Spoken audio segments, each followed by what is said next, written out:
Yo, habis ganti ban.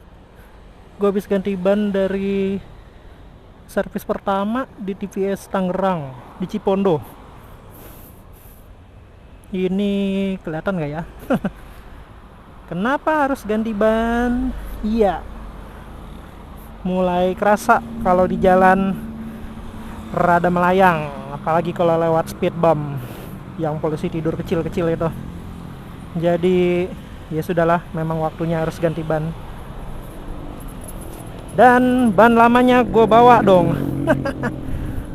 Nggak tahu nih kalau dijual laku nggak ya. Tadi servis pertama tepat di kilometer 600. Ini sih 633 ya. Gue merasa tadi 624. Kenapa nggak nunggu sampai 1000 km aja? Atau ya di bawah 1000 lah gitu.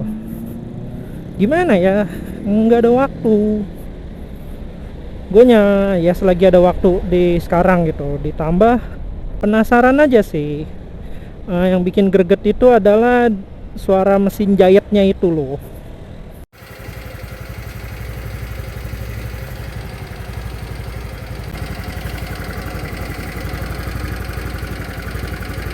Yang agak lumayan ganggu. Tapi ya selebihnya nggak ada komplainan ya. Sama sebenarnya tadi mau minta tolong ngecek grease ya, tapi ya ada biaya tambahan, jadi pikir next time aja deh. Untuk sekarang gue nikmatin dulu servis pertama, ganti oli, cek busi, ya standar-standar lah, standar-standar pengecekan. Dan ini ganti ban, gue ganti bannya agak lain ya. Di dekat bengkel TVS ini ada FDR seberangnya pas banget, dan gak jauh depannya juga ada Proban. Dan gue iseng aja lah coba ke FDR, sempat mempertimbangkan buat ganti ke 110/70 gitu depan belakang, tapi nggak tahu ya kenapa gue agak tergoda buat ganti ke 100/90. 100/90 ya. Kalau ganti 110/90 udah dipastikan kepentok. Nah ini gue nggak tahu ya, 100/90 rasanya sih nggak mentok ya selama jalan. Mungkin gue harus cek lagi ya.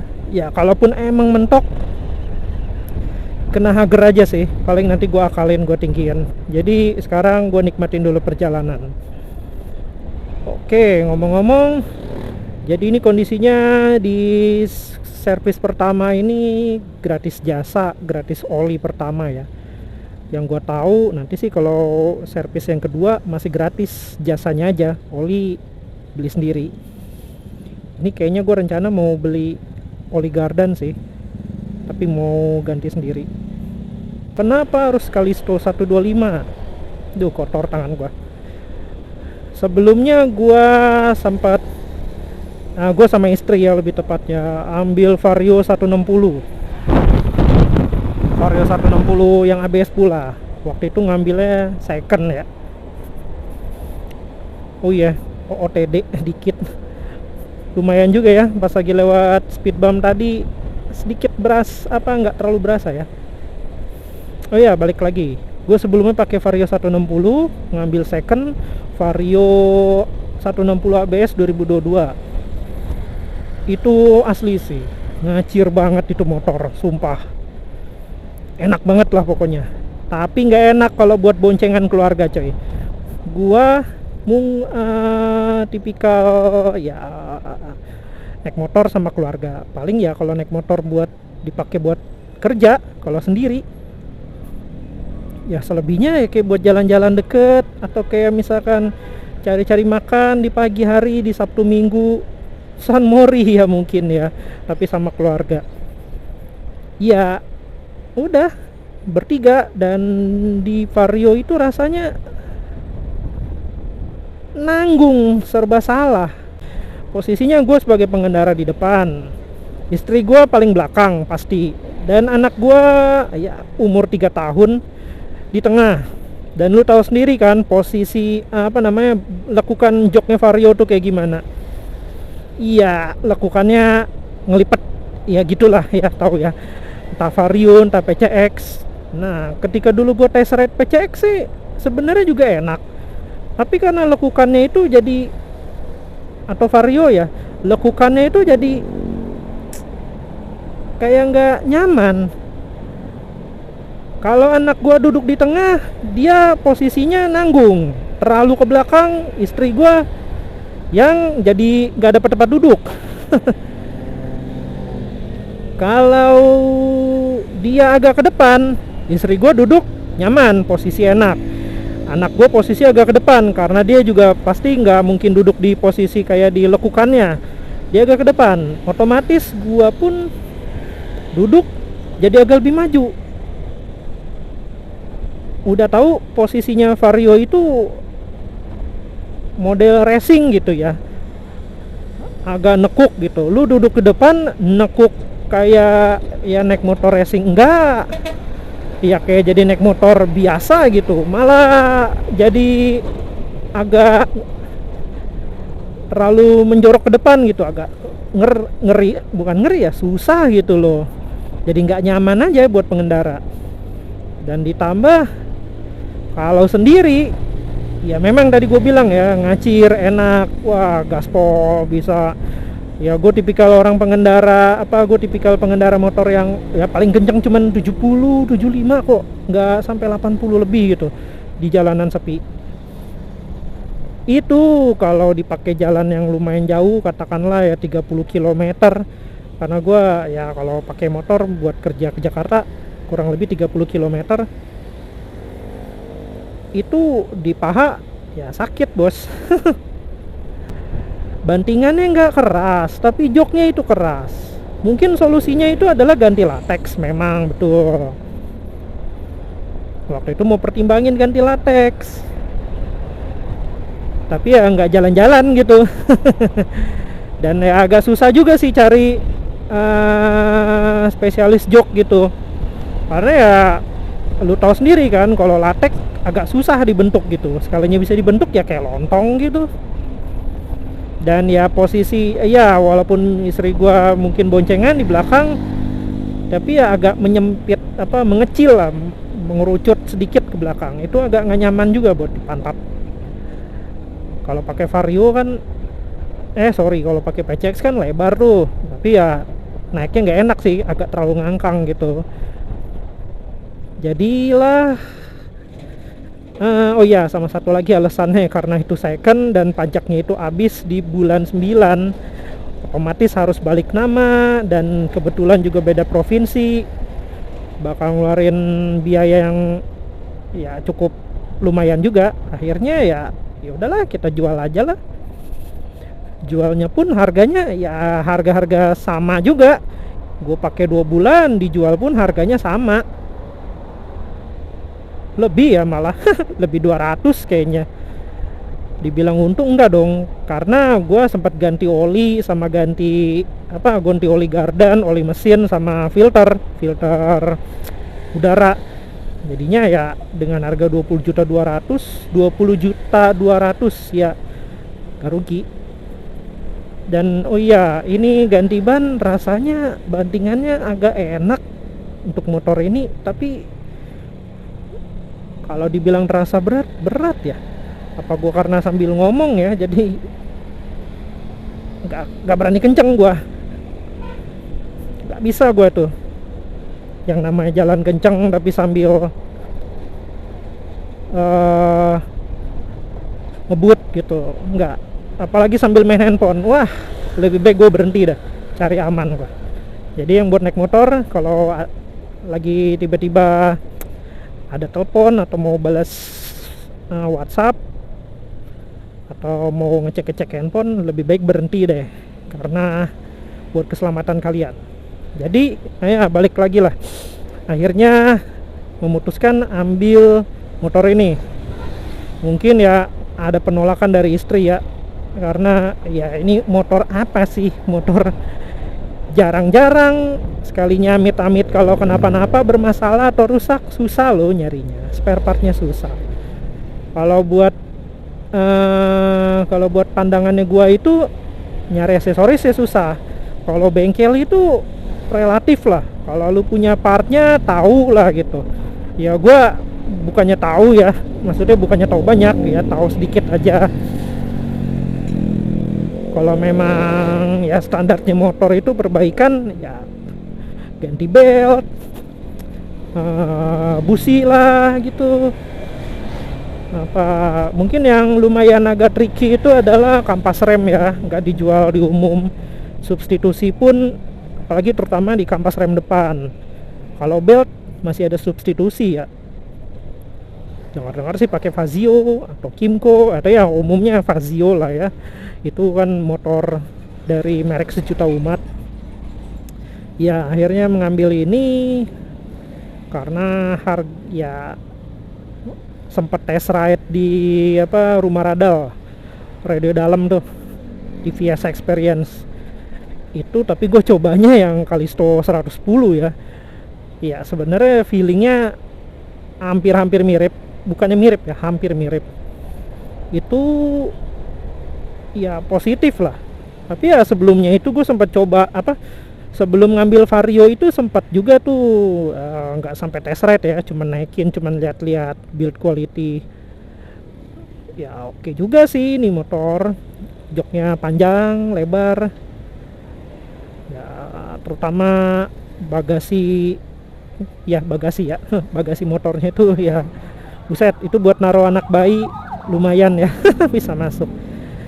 Pada akhirnya ngambil ini, harganya juga berapa ya, 20 juta 400 apa 20 juta 600 ya, lupa gua, karena normalnya kan 21 jutaan berapa, kayak dapat potongan gitu, dan belinya online ya. Kalau bisa sih buat kalian yang mau beli, mau atau mempertimbangkan TVS ya, baik itu Kalisto 110, 125 atau yang Ronin atau motor Porter gitu, motor bebek. Ya kalau bisa belinya di dealer ya. Ya hitung-hitung bantu salesnya gitu. Gua jangan mencontohkan seperti gua ya. Padahal sebenarnya diskonnya sama aja kok. Ketika beli online dan ketika beli di dealer sama aja. Guanya aja yang badung. Harusnya beli di dealer. Ini kan motor baru sebulan ya, sebulan lebih berapa hari lah. Ini video gue buat di 25 September. Belinya itu 20 Agustus ya. Bahkan walaupun ini mesin sama-sama 125 cc, ya lawannya itu ya Vario nggak bisa, nggak beda. Bahkan sama Villano sama Fazio aja ya masih lebih kenceng sedikit lah Fazio atau Villano. Tapi kalau diadu mesin halus, nah ini boleh lah, meskipun ada SKB-nya. Kalau lo dapet yang oke ya halus, kalau nggak oke ya lo harus lewatin servis pertama. Tapi sebenarnya overall harusnya halus ya mesinnya. Paling ada agak gangguan-gangguan sedikit, minor lah itu ya, masih bisa diperbaikin. Kalaupun memang ada hal-hal yang fatal, segera ke bengkel resmi buat dicek, dan mereka pun gercep kok. Ya lu bukan motor sejuta umat, ibarat kata kita beli motor langka gitu loh, beli motor yang motor yang jarang lah gitu, berasa lu kayak beli motor yang mewah lah gitu. Jadi ya lu pelayanannya berasa VIP. Dan ketika lo ada komplain, ya udah mereka ya cepat gitu, nggak bebo. Ya ada untungnya beli motor yang langka-langka begini. Yang gak enaknya cari spare partnya aja sama cari aksesoris yang minta ampun. Kalau mau ya custom, pasti kan mahal tuh. Bahkan gue mau nyari behel buat sandaran aja tuh susah. Paling yang udah ada tuh bracket buat box tuh. Nah itu bisa buat dijadiin sandaran kan tuh, tinggal boxnya tambahin busa di belakang. Balik lagi ke pertanyaan di awal ya, kenapa harus ambil Kalisto 125? Jadi ini mengakomodir kebutuhannya gua. Lebih tepatnya kalau yang punya anak, punya istri, duduk tuh enak, duduk di tengah atau anak duduk di depan kalau pakai boncengan gitu, boncengan bambu. Cuman kalau anaknya pakai helm mungkin belakang nggak enak ya. Tapi pada umumnya ya seperti motor pada umumnya. Kan gua kemarin pernah kejadian tuh bawa si bocah pakai helm lumayan gede, pas lagi di belakang ya kasihan istri gua duduknya jadi keganggu lah gitu. Ya pakai helmnya ya yang standar aja itu. Kemarin helmnya agak lumayan gede. Nah, oke, secara duduk enak. Itu hal yang umum lah. Bagasinya gede, itu hal yang umum juga. Ya, tapi itu bisa consider lah. Karena lu dengan harga 21 juta, motor mana lu bagasi gede gitu. Itu lumayan juga loh buat gua. Bagasi gede itu paling bisa ditawarinnya di PCX, di NMAX, di mana lagi? Mobil. Gua nggak ngincer yang bisa masuk helm. Cuman kemarin ada kondisi di mana helm anak gua bisa dimasukin ke dalam sini. Padahal dengan kondisi itu ada jas hujan 3, 2 buat dewasa, 1 buat anak gua. Terus ada kayak semacam gendongan anak gitu kalau buat naik motor, itu dimasukin juga di bagasi. Dan termasuk helm anak gua, ya walaupun agak maksa tapi masih bisa nutup gitu. Jadi bagasi luas bisa dipertimbangkan. Oke, kemudian soal perkara irit, ini juga relatif, tapi buat gue ini cukup irit. Kalau sekarang 56,4 km per liter. Ini dari odometernya ya. Kalau secara realnya atau full to full belum coba nih. Tapi anggap aja lah mungkin 55 km itu termasuk cukup irit lah. Tapi gue dulu pernah hampir nyentuh 60 dulu secara di odo ya. Waktu itu ya, ketika kayak sering dipakai bolak-balik Jakarta. Cuman kalau sekarang paling cuma dipakai ya sesekali lah kerja, terus kalau ya bolak-balik komplek. Katakanlah mungkin dalam sehari gue cuma ngabisin 10 km 10 km per hari. Kalau mungkin dalam seminggu mungkin ada kerja apa ya, gue sebut aja kali ya, gue ke Jakarta itu mungkin dalam sebulan 4 kali lah. Ya 4 kali. Dengan satu hari itu total 80 km. Berarti kalau kaliin 4, 320 km selama sebulan. Dan ini sebulan aja udah tembus 600 km. Sempat sentuh average 60 km per liter. Sekarang 56,4. Dan gue belum coba nih setelah servis pertama sama ya ganti oli dan ganti ban. Plus juga ya ini habis betulin klep, setel klep, sorry. Karena ya ngalamin tuh yang namanya suara mesin jahit. Itu yang gua keluhin masuk di servis pertama. Tadinya gue mau minta tolong buat cek juga tuh di slider pulinya, minta tolong cek grease-nya, tapi minta tambahan ya sudahlah, nanti deh pas lagi idling di rumah gue deh, biasanya berasa tuh, kerasa. Jadi keluhannya itu. Nah terus lain apa, joknya mengakomodir buat 3 orang. Terus bagasi, lalu konsumsi bensin buat gua irit ya, atau katakan relatif lah gitu. Kalau mungkin ada orang yang ngalamin yang pemakai ini boros, ya segeralah ke bengkel resmi lah, coba konsul. Tapi ini ya keluhan, ada keluhan juga sih, gerut-gerut ini loh. Ini lagi jalan 40, ada nih gerut-gerut lumayan sedikit mengganggu ya. Terus ini kan lagi zaman-zaman dimana bensin lagi kesulitan nih, bukan krisis bensin ya, bensin swasta ini lagi pada habis-habis. Kebetulan tadi ngisi Vivo 92 ada di tempat tertentu ya, tinggal cari-cari aja sih. Biasanya sih ini waktu pertama kali motor ini tiba sih pakainya Seal ya. Tadinya gue pikir kalau emang terpaksa pun pakai Pertamax ya, RON 92. Ya kebetulan Vivo ada, ya sudah Vivo. Maaf ya buat Pertamina. Tapi kalau bisa gue saranin ya tingkatin kualitas produknya ya, lebih transparan lah gitu. Wis kritik anjir, jauh banget ngomongnya. Ya ini udah mau deket rumah, jadi ini motor mengakomodir kebutuhan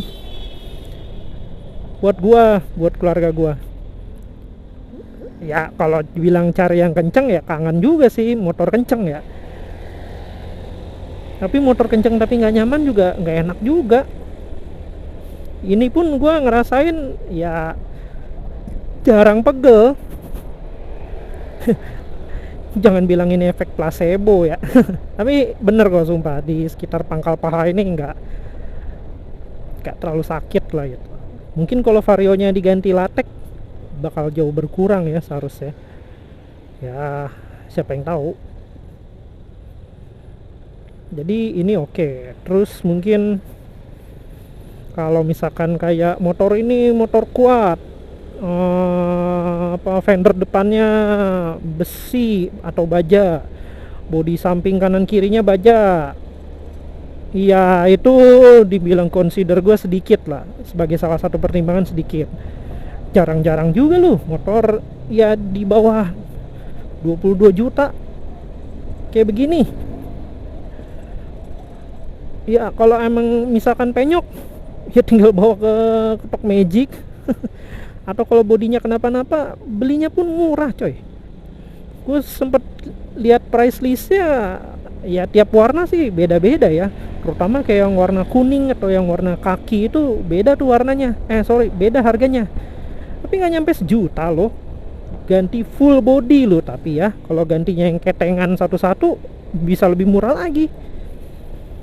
Dan oh iya, sama gue share juga nih, gue udah pakai gripnya iCube, TVS iCube sama jalunya, sama tambahan adaptor ya, karena ini TVS si Kalisto ini nggak punya nih buat dudukan bautnya di dalam lubang stangnya, jadi harus ada tambahan adaptor. Setelah ganti stang ini ya mungkin nanti akan gue share ya. Jadi intinya sebenarnya meredam sedikit getaran. Jadi sebenarnya pakai yang bawaan itu udah meredam getaran tuh. Karena apa? Yang bawaan itu gripnya itu hand gripnya empuk banget coy. Lebih lebih tebel lah. Berasa tuh kalau dipegang tuh agak lebih lebih menggenggamnya tuh agak lebih nggak terlalu mencengkram lah. Kayak ini kan kayak berasa megang motor sport ya. Jadi inget motor Vario ya, anjir.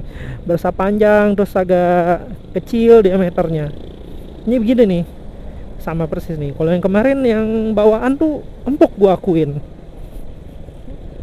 Enak gitu loh. Tapi ini juga sebenarnya nggak kalah enak. Cuman ya sedikit keras. Tapi yang gue suka ya kecil aja, berasa kayak sporty gitu. Gue nggak tahu ya ganti apa enggak ya, tapi yang ini setelah pakai jalu cukup meredam juga getarannya.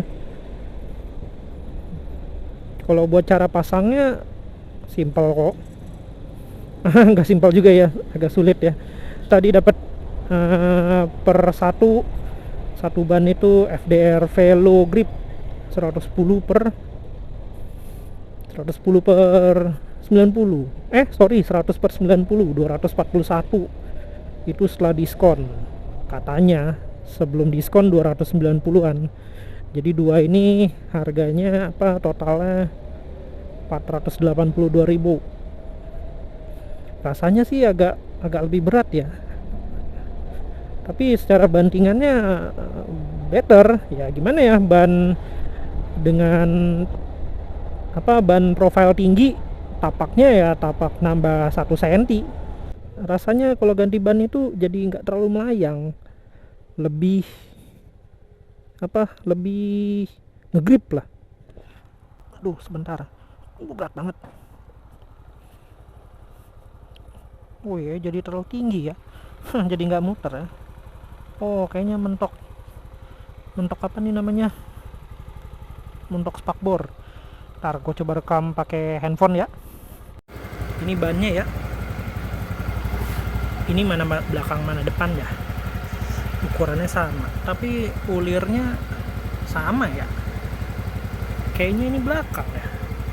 Ini depan ya. Mungkin gua ralat kali ya kalau gua salah. Kalau bener ya bener. Ada tulisannya nggak sih depan belakang? Oke lah, lupakan. Sejauh ini suaranya kedengeran ya kalau dari video ini? Enggak. Nah, ini agak better nih suara mesin jahitnya setelah di style clap. Mungkin next time coba jalan jauh nih. Kalau jalan ke Jakarta.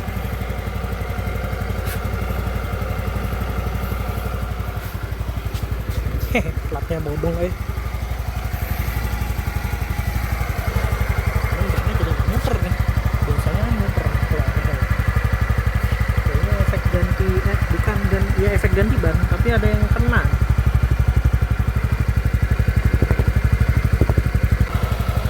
Yowis lah. Coba nanti gua share lagi next ya. Ini kalau ngadep depannya ya kalau dari tampak depan, ini tampak samping 100/90.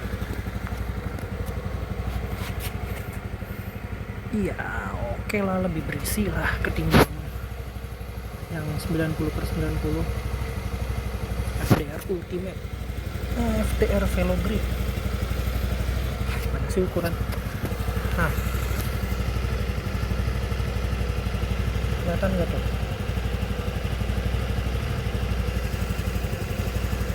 Nah, silau bener dah.